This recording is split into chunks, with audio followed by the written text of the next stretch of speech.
beshi, congratulations nga pala sa winner natin this week, si Ma'am Evelyn de los Santos. Siya nga po yung makakatanggap ng isang cellphone. Isang brand new na cellphone. Kaya kung bago ka pa lang dito sa aking YouTube channel or lagi kang nanonood sa mga videos natin pero hindi ka pa po nakakapag-subscribe, abay mag-subscribe ka na po para makasali sa ating weekly pa-cellphone giveaways. Kasi tuloy-tuloy nga po yung pamimigay natin ng cellphone at minsan nagbibigay din tayo ng cash sa mga followers natin nga sa aking Facebook page, sa aking TikTok account, at syempre sa mga subscribers natin dito sa aking YouTube channel.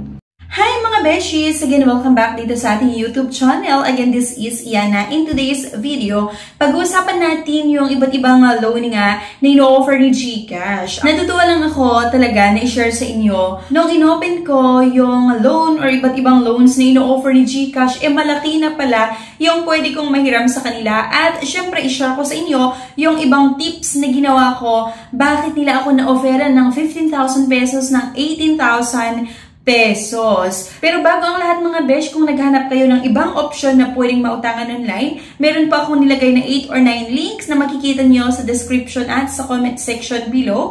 Pwede nyo i-click yung mga link na yon at i-explore. Pero disclaimer nga lang, hindi po nila ako binayaran para i-endorse itong mga loan app or pautangan online na ito.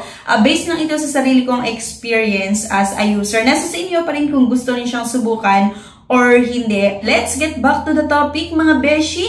Ayan, so paano nga ba? Ano yung mga tips na ginawa ko dahilan na inoferan ako ni GCash ng malaking amount doon sa product nila. So, sa mga hindi nakakaalam mga beshi, si GCash po ay merong tatlong klaseng loan na ino-offer. Meron silang G-Loans, G-Gives, at meron din silang G-Credit nga. And siguro nga po, yung mga iba sa inyo, ang alam nyo lang ay pwede kang makautang sa GCash kung mataas ang G-score mo or kung activated ang G-credit mo. Pero hindi po pala ganun mga beshi. Kasi kahit pala mababa ang G-score mo, kahit hindi ka pwedeng umutang sa G-credit nga po na product ni GCash, pwede pala tayong makahiram doon ibang klaseng loan ino-offer nila, which is yung G-Loan at G-Gives. So natutuwa lang ako mga beshi nga kasi nung i-open ko yung GCash account ko, then nakita ko nga na pwede pala akong makahiram ng 15,000 pesos doon sa G-Loan, and yung G-Gives mga besh,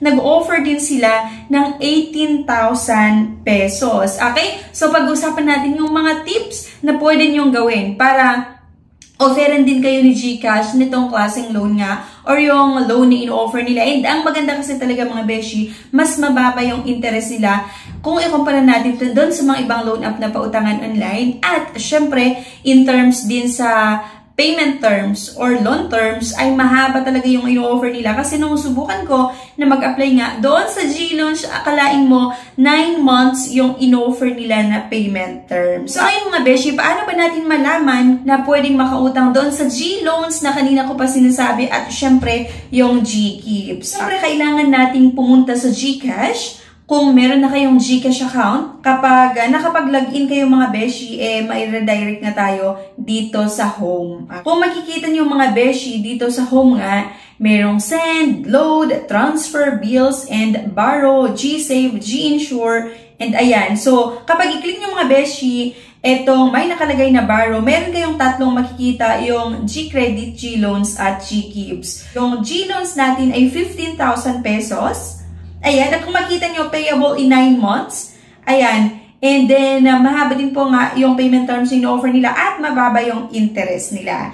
So, ayan mga besh, 15,000 yung maximum loan amount na pwede na nating mahiram.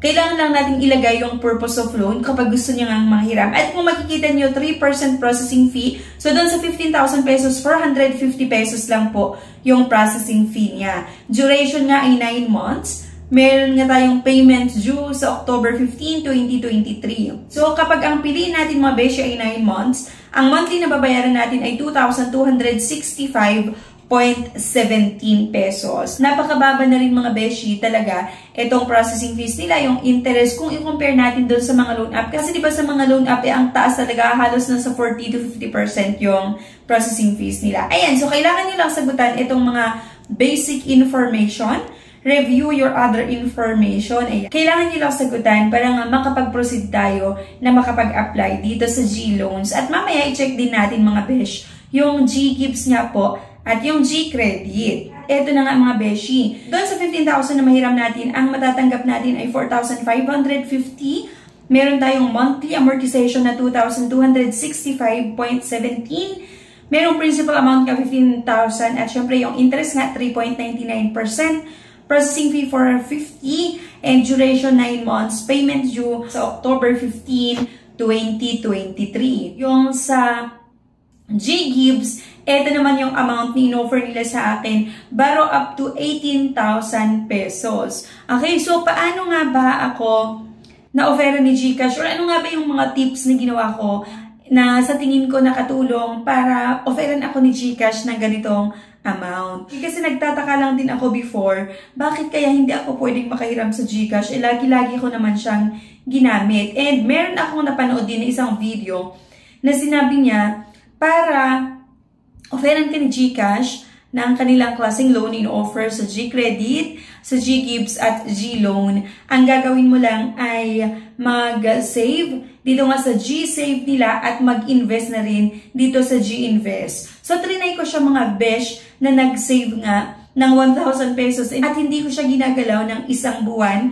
Nag-invest din ako mga beshi dito sa G-Invest. Hindi ko na rin siya ginagalaw ng isang buwan. Bali 400 yung nilagay ko dito sa G-Invest. At natuwa nga ako mga besh kasi nung binuksan ko itong borrow, eh yun nga, inofera nila ako ng 15,000 sa G-Loan, 18,000 sa G-Gives, at actually yung G-Credit ko rin ay ina-activate na rin. So nag-offer sila ng 2,000 doon sa G-Credit. So diba, ayun yung isa sa tingin ko na nakatulong sa akin yung nag-save ako at nag-invest dito sa kanilang app, kahit small amount lang, tapos hindi ko siya ginagalaw. At maliban doon, so syempre, lagi ko siyang ginagamit, or lagi akong ginagamit itong sa GCash, mag-load, mag-send ng pera, tapos syempre yung bank transfer, yung bills payment, maliban doon. Ayun nga, nag-G-save ako, nag-G-invest ako, tapos hindi ko siya ginagalaw ng isang buwan. Actually, hindi pa umabot ng isang buwan. Nung i-open ko nga itong borrow, eh malaki itong in-offer nila sa akin. So, nakakatuwa lang talaga. Yan lang, bali share ko sa inyo.